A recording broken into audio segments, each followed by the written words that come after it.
Hello, and welcome back to the Station 237 Horror Podcast. It's been a little while since we recorded one of these. Woo, so fun. Can't believe we're back. It's been a bit since me and Emma caught up on recent watches, but after that we're going to be talking about Osgood Perkins today. Blackcoat's Daughter, his first film from 2015. Both of us just watched this for the first time, like within the last 24 hours. So we're going to have lots of thoughts on it.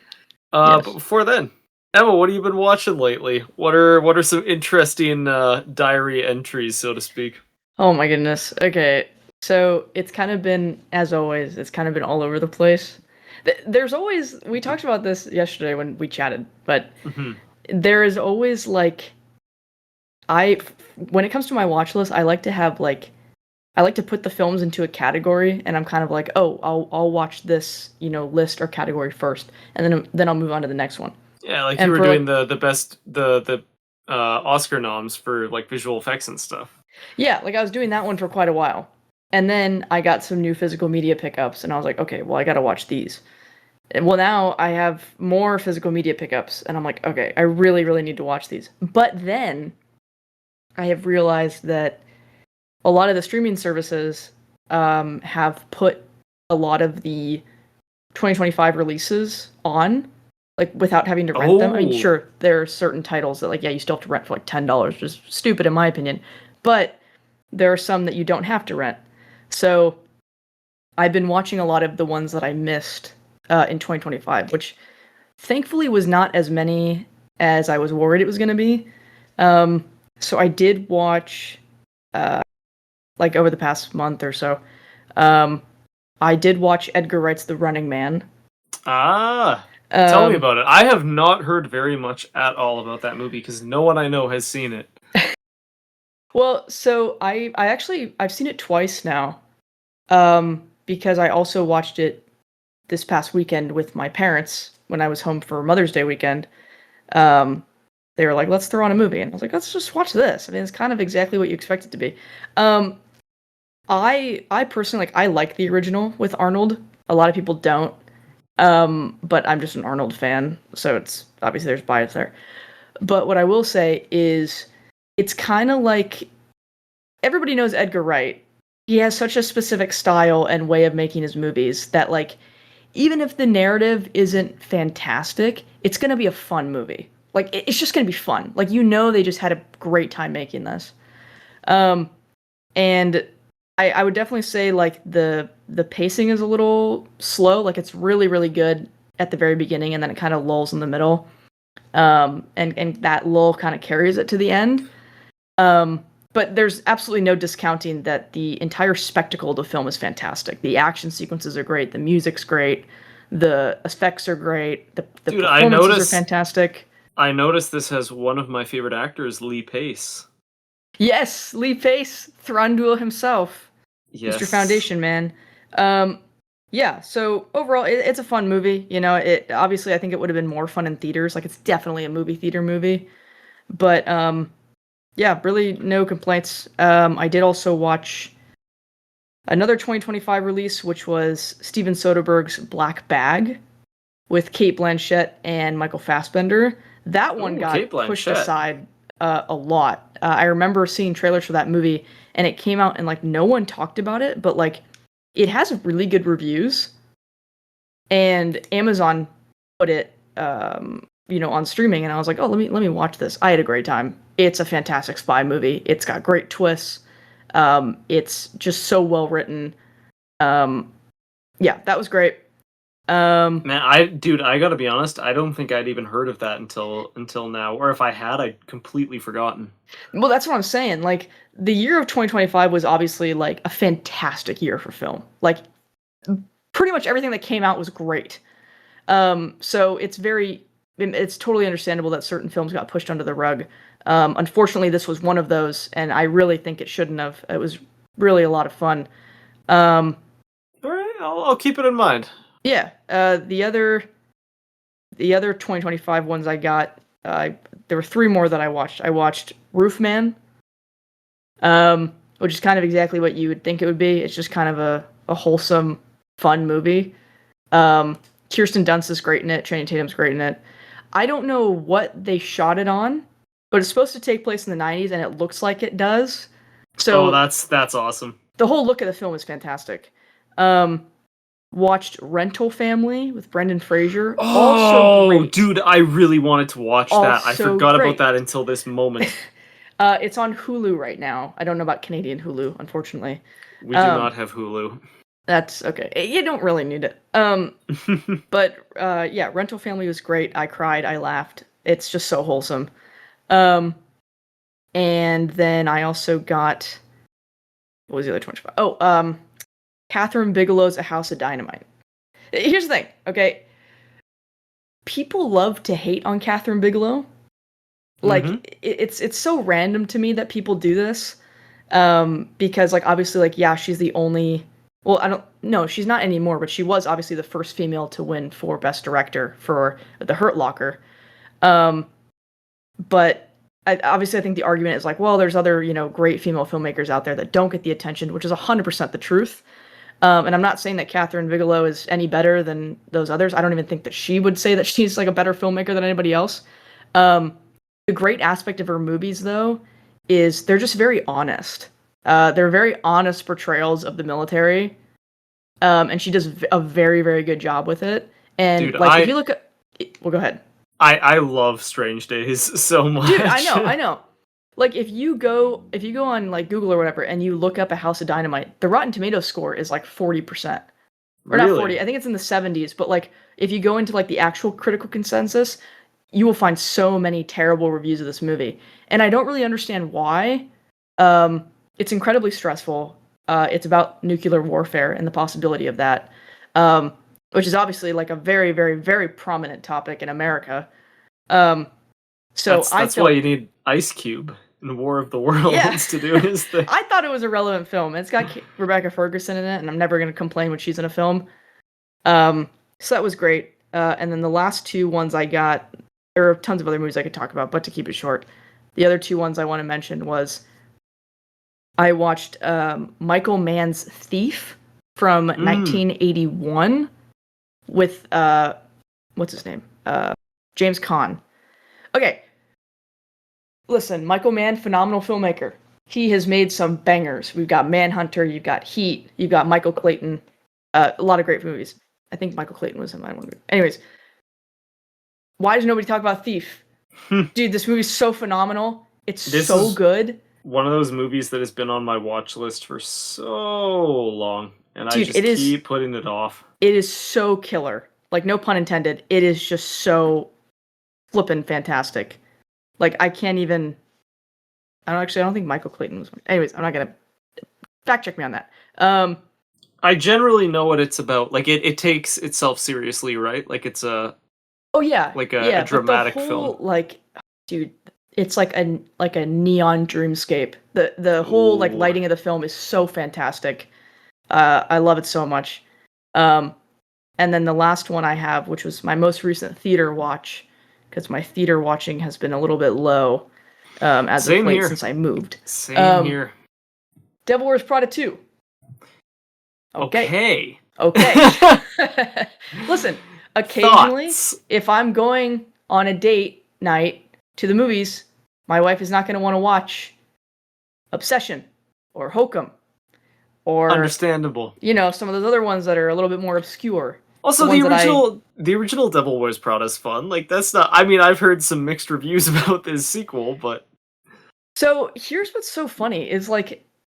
look, I didn't have any expectations, because it's not to say that, like, I don't view, comedies or romantic comedies any less than other movies. It's just, like, I'm going to be entertained. Like, that's my main sight, is like, oh, I'm going to go to this movie, and I'm probably going to have a good time, and I'm really not going to think anything more of it. I'm not really looking at these films any deeper than I feel like I have to. So, of course, like, the first Devil Wears Prada, like, I can't even tell you how many times I've seen it, because my mom just had it on all the time. But, we went to go see the second one, and I had a really good time. I was very shocked. Like, I don't think the movie needed a sequel, but if it did, this is a really good one. Like, it holds the same values as the first film, but what's done very well is because the first movie is about like journalism and fashion and kind of just journalism and media in general. The second film is now taking those same concepts but adapting them to what we deal with now. Like in the first film, which was I don't even know what year, there obviously wasn't as prevalent as a platform for digital authorship, like digital magazines, social media, everything like that. This new one, it's about that evolution of the industry. And how do these journalists adapt from going from physical reading of magazines to now digital, where everyone's on a email list and a newsletter, and people are sending out tweets, and things are getting misread, and everything like that. So the commentary that it adds to journalism in general is very well done, in my opinion. And it does it in a very clever way. Obviously, there are some narrative things that I'm like, that was kind of unnecessary. Like, Anne Hathaway has a love interest that I think is completely unnecessary in the film. Like, you could take it out and be the same exact movie. But I mean, of course, Meryl Streep is fantastic. Like, dude, you can't get a bad performance out of this person. Never gonna say no to Stanley Tucci. Great guy. But yeah, it's got some. The humor is good, and I think it still sticks to landing. It doesn't mean it was necessary, but I think it does a good job. Man, I got some friends who would disagree with you so hard. I'm really glad you enjoyed it, but I was expecting a much more scathing review, because all I'd heard, at least in person and not online up until this point, was people I know who saw it and just hated it. But what did they say specifically? I would be paraphrasing. I can't quite remember. I'm curious. Which is not a great answer. I am pleasantly surprised that you enjoyed it. I just didn't have expectations for it, so I think that worked in my favor. Yeah. Like, maybe. I'm like, oh, I don't really expect this to be good or bad, and then I'm like, oh, that was actually pretty fun. Like, yeah. So, but again, I'm also coming from like I feel like I'm just very familiar with the fashion industry, because like I have so many people in my family that are like obsessed with that type of stuff. Mm-hmm. So I think to see the commentary written very well about that industry, at least I thought it was well done, because I feel like I've unfortunately been around it so much that I'm like, oh, those jokes are actually really funny, because I feel like I have a general idea of like how this industry works. And anyways, I'll stop talking. This is not a podcast on Devil Wears Prada 2. That's okay. I was wondering. Okay, so I have not watched a ton since the last we talked, because I had a busy couple weeks. But what I have watched has certainly stood out in memory. The first things I watched at the start of this month was two, shall we say, top-tier Ishiro Honda Toho films. I watched The Mysterians. Nice. And Frankenstein Conquers the World. Oh, we talked about that one. And dude, I had so much fun with both of them, even though they're just so ridiculous. So for our audience, I'm going to read you aloud the letterboxd description for The Mysterians. This is a 1957 sci-fi film. The tagline is, "Space weapons mobilize, a great battle between Earth forces and the gruesome mystery planet people, the Mysterians." In Japan, scientifically advanced invaders from the war-destroyed planet Mysterioid cause an entire village to vanish, and then send a giant robot out to storm the city by night, after which they request a small patch of land on Earth and the right to marry Earthling women, claiming to be pacifists. Mankind must decide whether to capitulate or to resist. This movie is like if you took the really weird alien B-plot from Invasion of Astro Monster and the crazy Saturday morning cartoon aesthetics of Godzilla vs. Megalon with Jet Jaguar and Ultraman and those sort of vibes. Okay. And if you just mash them into a completely nonsensical and ridiculous film, you basically get the Mysterians. You've got a giant robot. You've got absurd costume design. I had a blast with it. I almost don't even know what to say, because it's just like, really, what can you say? And Frankenstein Conquers the World, also very much the same way. It's so outrageous and ridiculous, and for some reason, I love it. Like, do I have any sort of attachment to Frankenstein? Or this is like the reborn Frankenstein?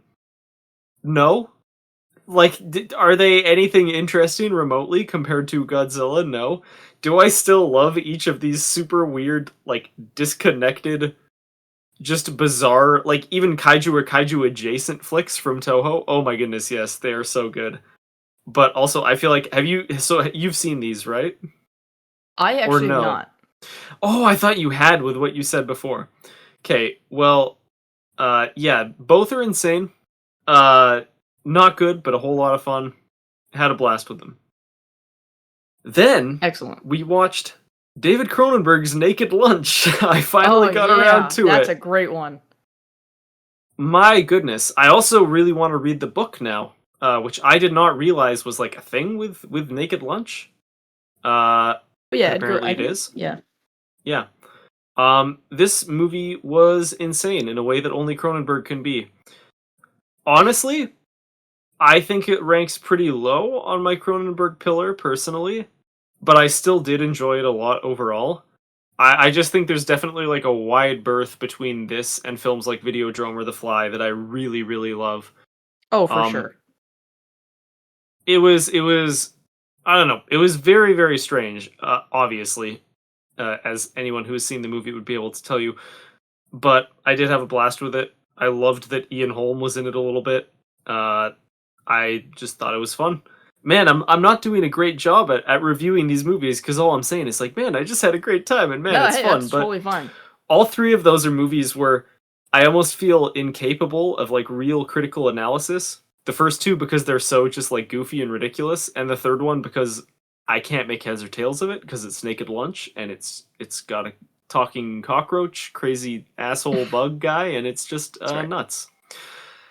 The most memorable thing I would say that I've watched recently, which I tried to record a solo reaction to and then it got mangled, but I'm still going to post a review for it on the YouTube channel, shout out. But Gonjam Haunted Asylum, Korean found footage film from 2018. I watch a lot of horror movies, right? And so I like to think I'm pretty desensitized to like movies really freaking me out. There's been a couple we've watched and talked about that I've been like, yeah, this is one that really gets me. Dude, Gonjam is so frightening, and also I'm sorry if I'm pronouncing that incorrectly. That's just my anglicized way I think makes sense to pronounce it. Um, it is so freaky.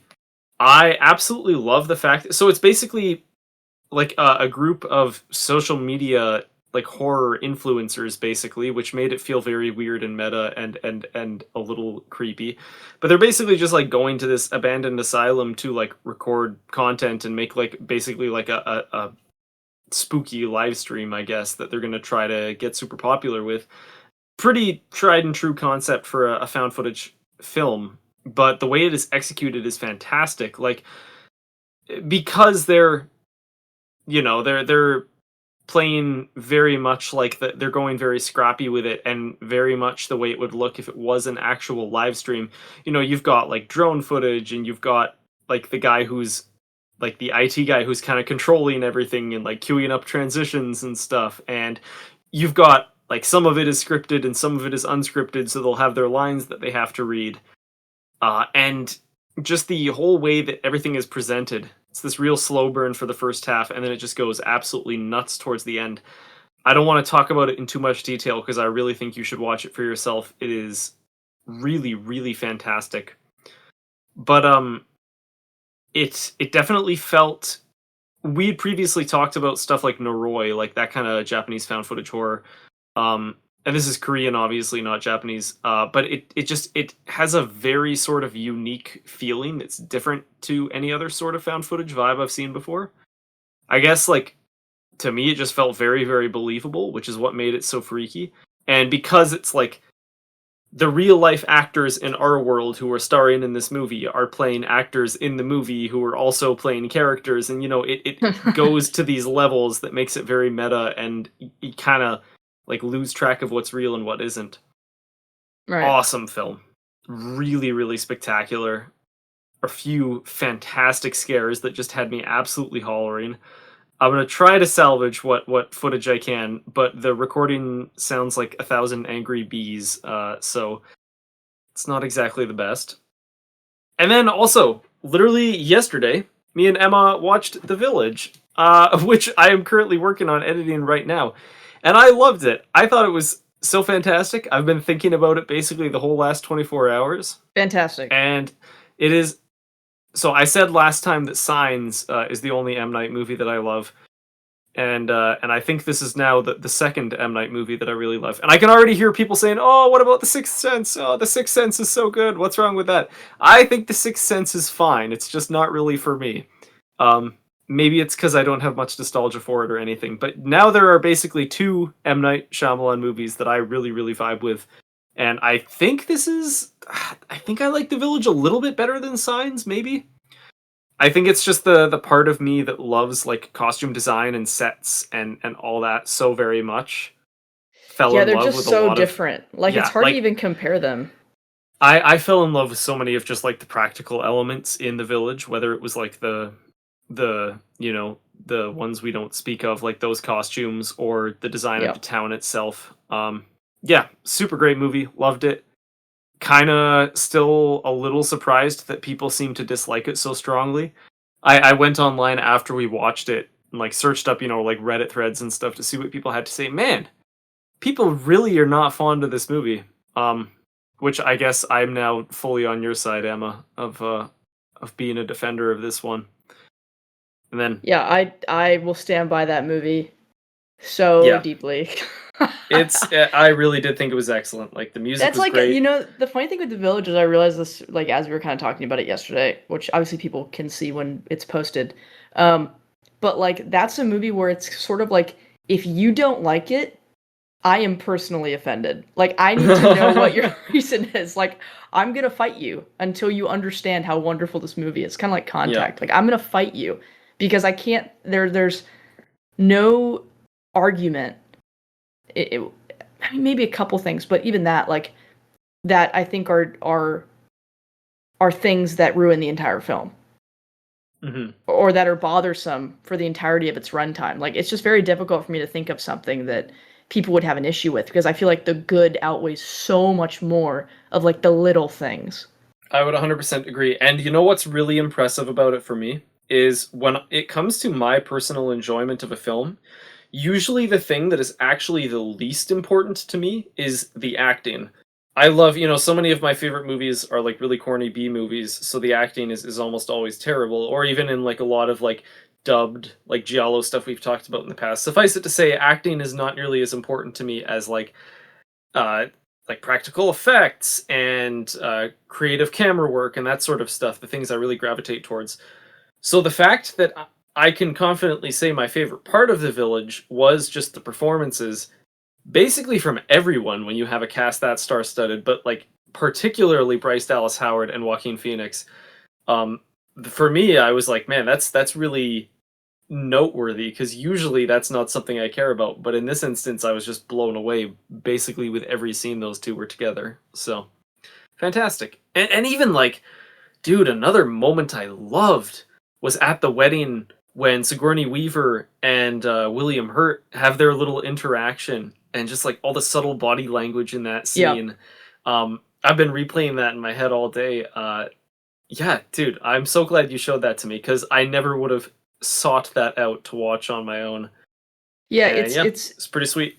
I mean, like you mentioned, like obviously super quick, like you mentioned, the acting is so fantastic in the film, like with every character, but I think it's a really beautiful example of also actors' physicality and how impactful staging can be when it's 100%. done right. You, Because there are you, so many moments in that film where so many things are unsaid and it's just presented through body language or character motion, that you're like, oh, I really feel for these guys. Like I feel so connected to these characters, and yeah. there's just so much empathy and heart that's written into so many of his characters that I think Mhm. obviously gets overlooked. Yeah. To the people, I saw a lot of people online being like, "Oh, the twist was very predictable. The twist was very predictable." I don't disagree. I do think the twist was a little predictable, but also it really didn't it didn't detract from my enjoyment of the film at all, just because it was what I expected it would be at the end. Um, I mean, I wasn't fully expecting the sort of the final twist. I'm choosing my words carefully here. There's sort of two things they hit you with towards the end. Right. And the second one surprised me a bit more than the first one.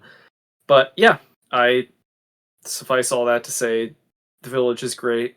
If you haven't seen it, you should watch it. If you saw it and you didn't like it, you should consider watching it again with an open mind, because there's a lot to love. Yeah, and I think obviously there's an expectation with M. Night movies, especially when you're following Sixth Sense and Signs. And I think this was the feature after. There's obviously, people can talk about the twists in the films all they want, but truthfully, I think that the twist in this movie is such a small part of it.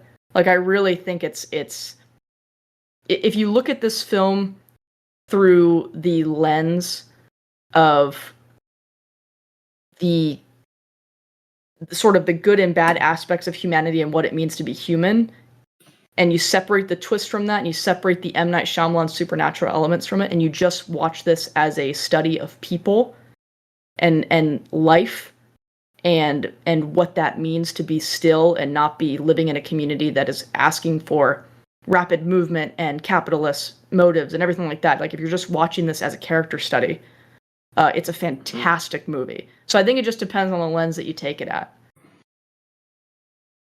Speaking, nice little segue into isolated religious sort of spooky environments. Today, obviously, we're talking about the Blackcoat's daughter. I literally finished this movie like 10 minutes before we started recording, so it is hot off the grill in my subconscious. However, I'm very curious what you thought, because was this your first Osgood Perkins movie?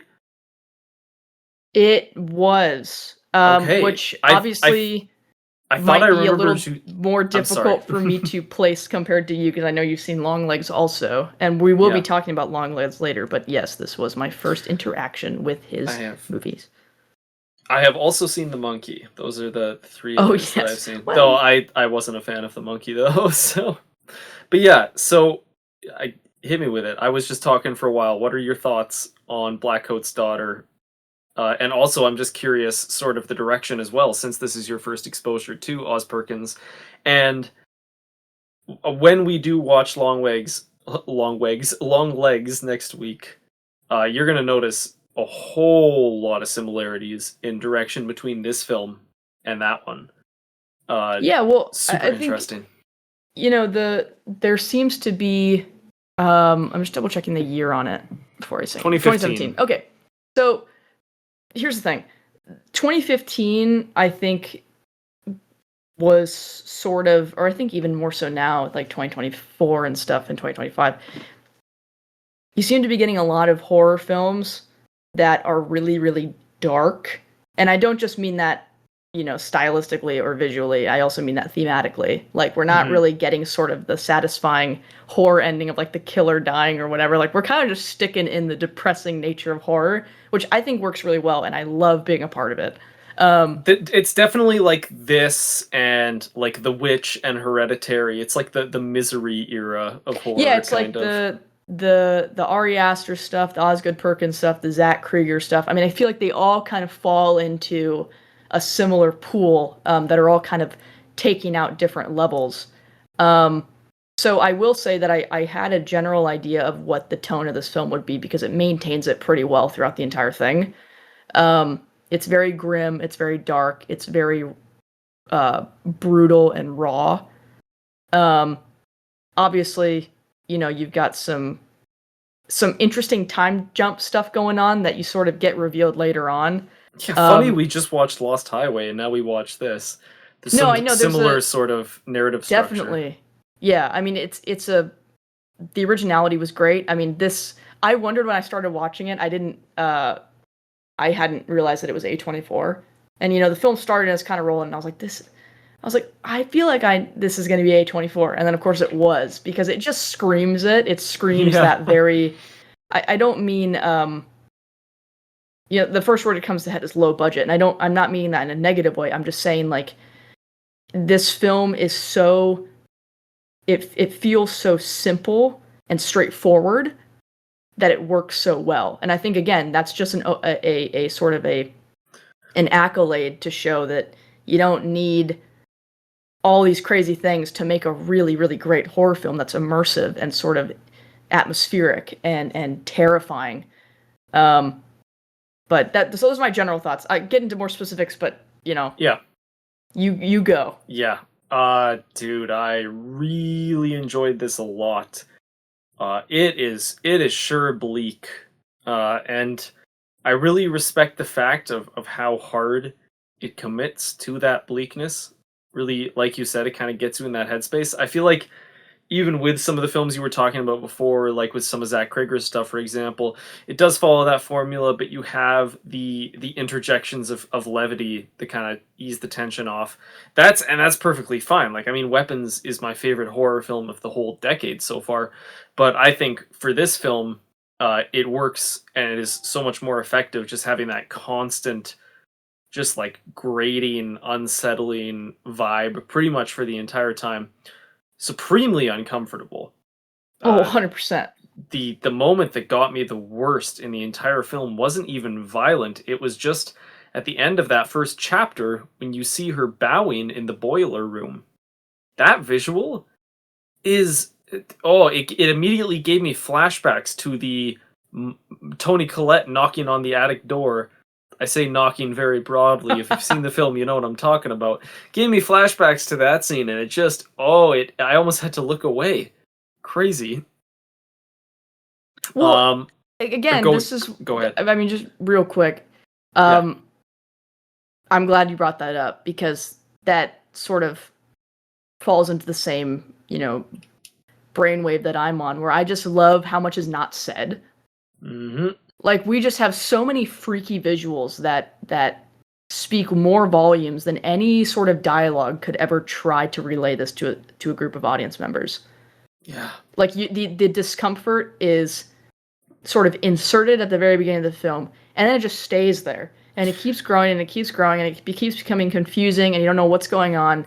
But like, I mean, yeah, there's so many scenes where I'm like, And what is they happening? also they never let up on that like oppressive sound design for a second, like that constant musical score No. that's just going and going in the back. It never lets you feel comfortable at any point in any scene.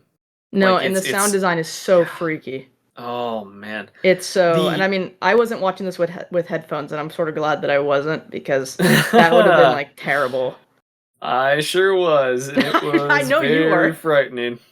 Uh yeah, there's especially the parts where a lot of the sound sort of gets muffled from her perspective, her being Cat, or Yeah. even just a lot of the like sort of that like voice over the phone. Uh, there's not. Y'all know me. I sound like a broken record every time we record because sound design is like my favorite thing in films. But man, they sure know what they're doing with this one. Yeah, I also, the little, I appreciate when a film takes a sort of psychological possession demonic concept and just makes it a little bit different Hmm. compared to what's conventional.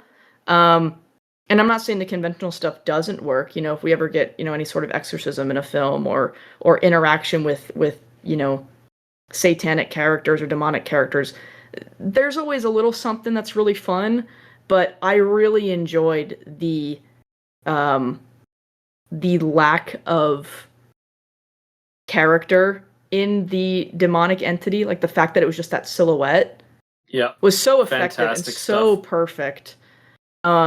And in my opinion, makes it 10 times more freaky than had we had the opportunity to see that character's face. You know, one of my only critiques is I really wish we didn't have that exorcism towards the end of the film because I feel like it explains the possession and whatever these forces are at work just too neatly through like the lens of religion, whereas I feel like part of the film I really liked was just like you said, like the lack of explanation for so much of it, the constant guessing. And obviously, I mean that's not a surprise given so much of the foreshadowing that's in the film, whether it's like direct dialogue with the one girl talking about like the nuns that are worshiping the devil and stuff. I just wish that we didn't see that as like a hard confirmation and it was kind of left a Right. little bit more in the air.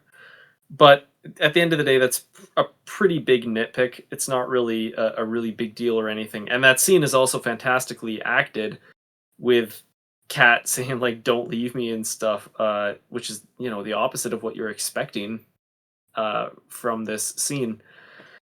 Man, so did you see coming that the two characters were the same person? I didn't, but here's like when it happened, I was like, okay, because they look. I rarely ever see twists coming.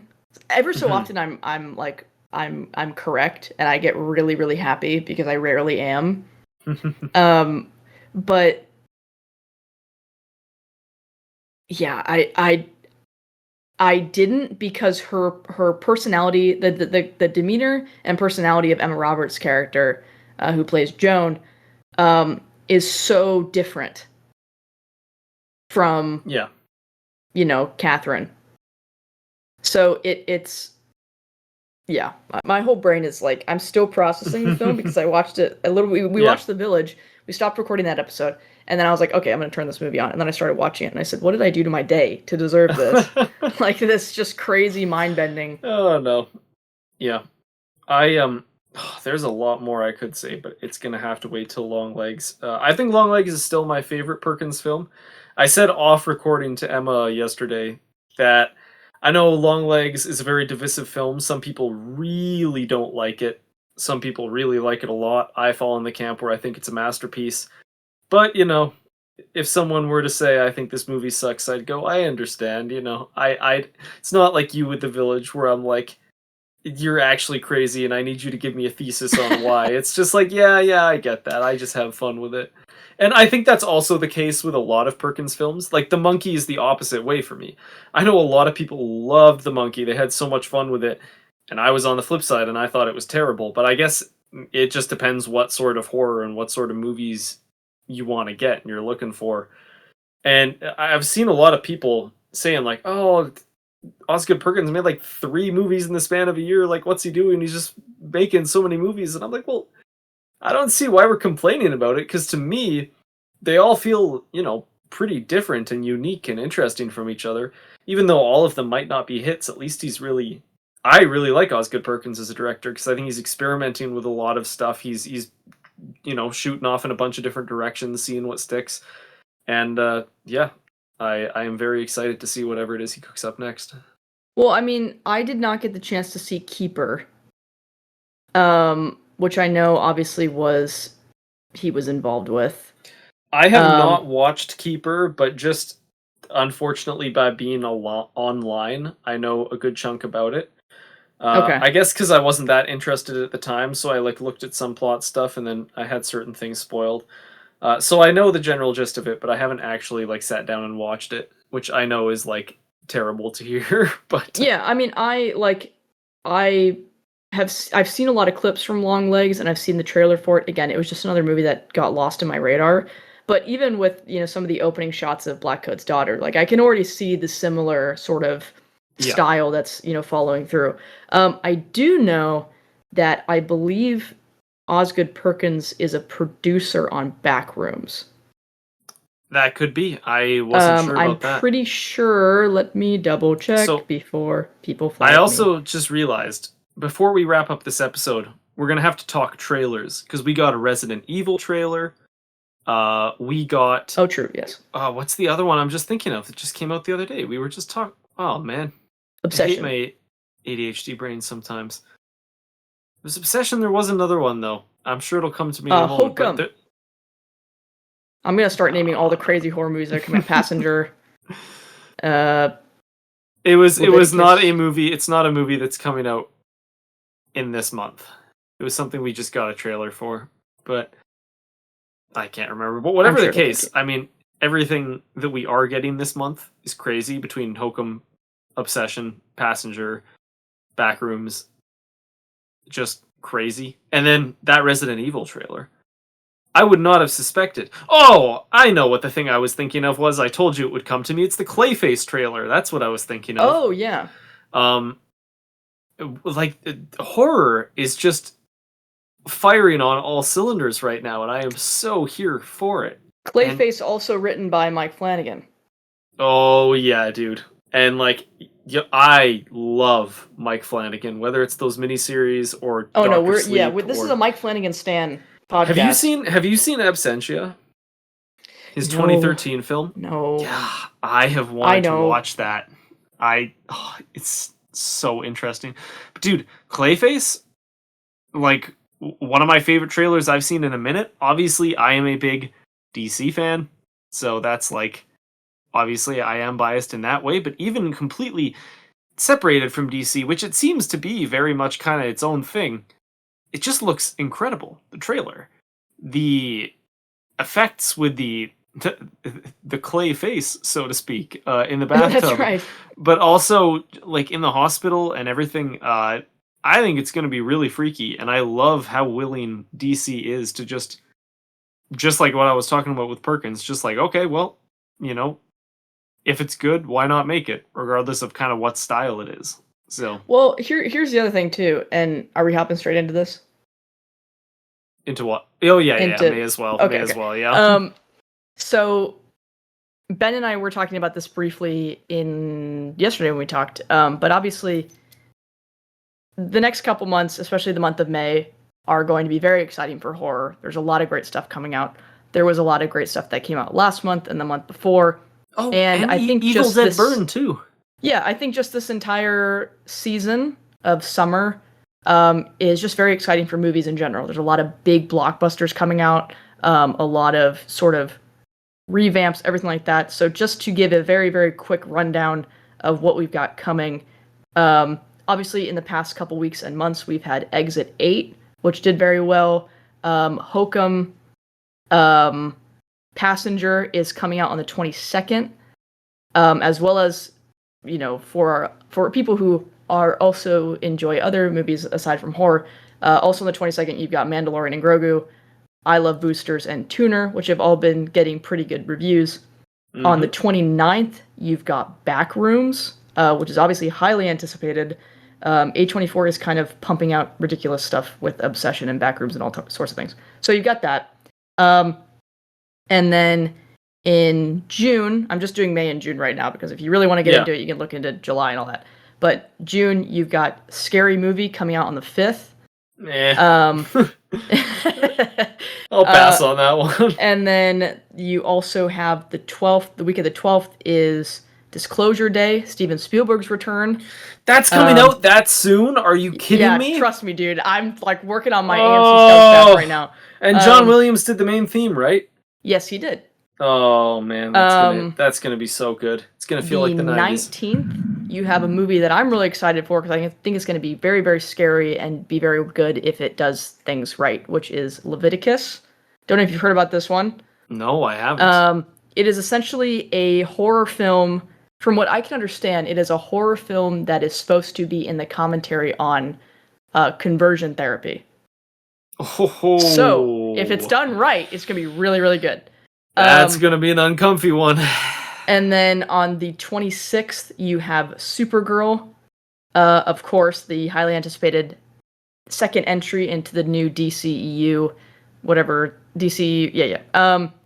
And then a couple other smaller films coming out. So, there's a lot of great stuff coming. I have, unfortunately, I don't know about you, Ben, I have missed some of the previous ones. I'm going to try and go see Obsession tomorrow. That's my plan. I have also not seen Hokum yet. Yeah, well, I think Ben and I talked about when Hokum comes to streaming, we'll do a review reaction for it. And then also Exit 8 I missed, and I heard that was really great. I really would like to watch Exit 8. I didn't know. I was completely in the dark about it until it was already too late.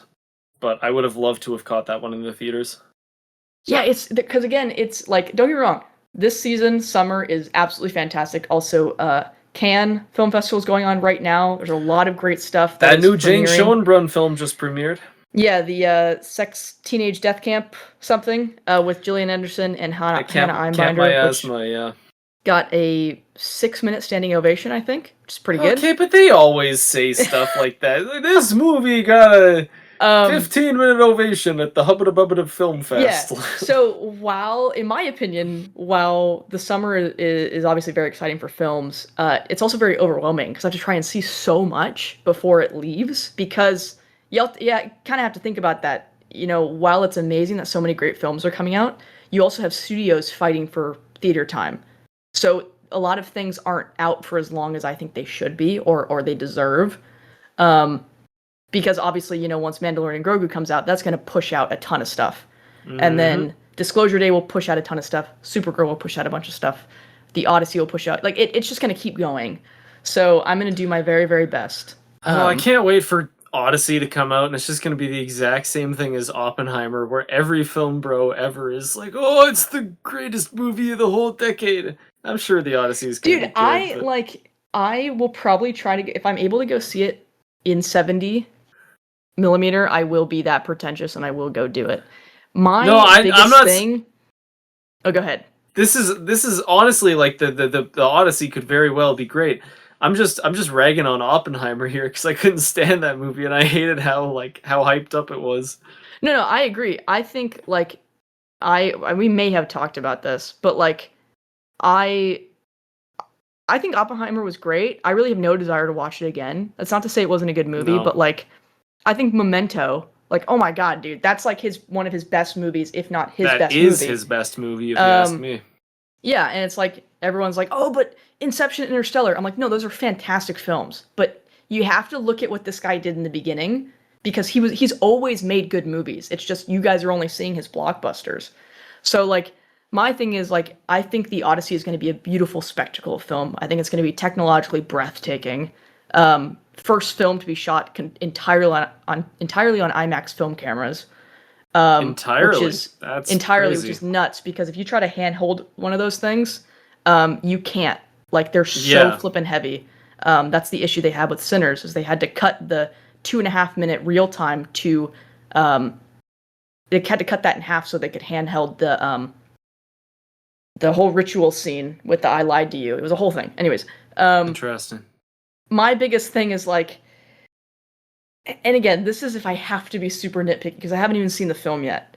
But I don't have an issue with him. I don't really need more Matt Damon in my movies. So to then see him playing Odysseus, I'm kind of like, oh god, like I don't know how to do this.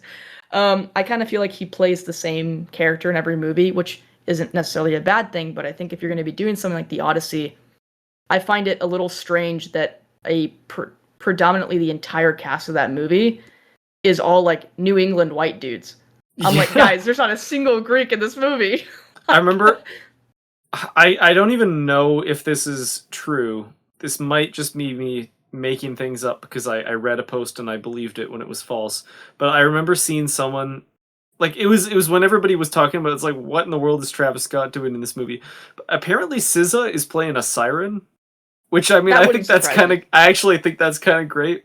But no, I mean, I saw the Travis Scott thing too. I think the defense that Christopher Nolan put out in the press was that, and he has a point. Again, I'm not going to criticize the dude because he's so intelligent and he's a true artist, you know. But I think the concept was that he wanted to include a rapper as like a poet character because rap music in a sense is sort of modern day poetry, you know, at its origins, not necessarily in the SoundCloud era or whatever, but interesting. So that I can understand, but my thing too is like I just like every single time I see John Bernthal, I just think of Shane from The Walking Dead. So now I'm gonna see him playing like a Greek dude. I'm not gonna be able to take him seriously.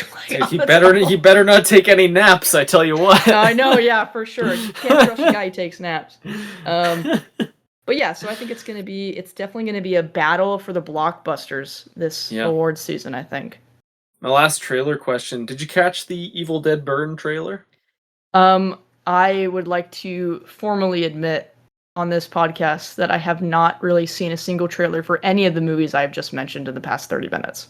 Okay, that's totally... I've seen trailers for Backrooms, and I've seen a trailer for Passenger. I haven't seen the other ones. Honestly, I don't even know what Obsession is about. I don't really either, but I heard it... I mean, I kind of like to go in blind, because then I just get really scared. So my only thought with Evil Dead Burn is, and this is also my issue with the previous 2 Evil Dead films in the modern era, is I'm just like, please let it be a horror comedy. Please let it be a horror Yeah. comedy. To me, Evil Dead has to be a horror comedy because you have to balance that like extreme gore with just the hilariousness. I'm not saying you need to like, resurrect Bruce Campbell or whatever and de-age him or Or you whatever could. Hollywood BS they're gonna do, but like just have it be fun and not as overwhelmingly miserable as the past 2 Evil Dead films were. Because I just don't think they can come close to the original 3, and I still love the franchise, so I will go and watch it. But I'm pensive. I'm not sure what to expect. What is this one following Evil Dead Rise like chronologically, or is it its own No, complete standalone? I think this is all anthology style. I think it's again Okay. just kind of its own thing. Yeah, I mean, It I looks like hear ya. it looks like it takes place in like a suburban neighborhood, which is interesting. Oh, that is interesting. Yeah. Okay. But Alright. whatever the case, I will never complain about horror movies being in the theaters because we need more people. I mean, there's lots of horror filmmakers, but there's lots of us who it's our favorite, so I'll always be happy with more. That's true. And I mean, hey, if we get some good, Deadite gore stuff, I'm never going to complain. Like the cheese grater. It's the best part of Evil Dead Rise, the cheese grater scene. Oh god. Cheese grater Evil Dead Rise on one hand, potato peeler and weapons on the other hand. Oh yeah, that's fair. Which is better? Oh, the cheese grater really threw me off, man. Yeah. Like that was yeah. Anyways, well, folks, thank you for listening to this week. It's funny, every time we record, I'm like, I think we're gonna do this next, and then we don't end up doing that. So I'm actually not gonna do that anymore because it never ends up being accurate. But whatever we end up uploading next, thank you as always for tuning in, and we will catch you next time.